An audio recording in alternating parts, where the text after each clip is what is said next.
Hello, I'm Bernard Hickey from interest.co.nz and welcome to 90 at 9, brought to you in association with ASB.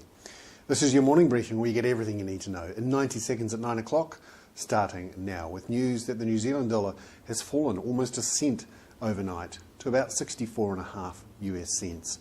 There were some bad US consumer confidence figures out overnight, and there are concerns that the US economy may be in a slump for a long time.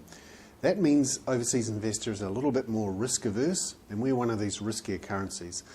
And when there's global risk around, they tend to sell off the New Zealand dollar a bit. Also, more figures showing US house prices are still falling.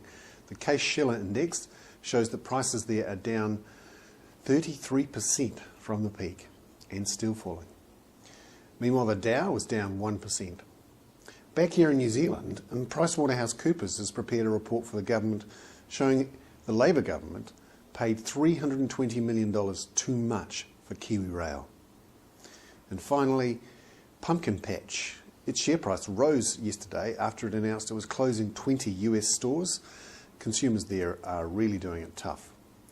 And the Reserve Bank has announced a liquidity review of banks, which means that over the longer term, interest rates might rise a little bit, but it does mean our banks will be funded for longer term and more domestically, which has to be safer.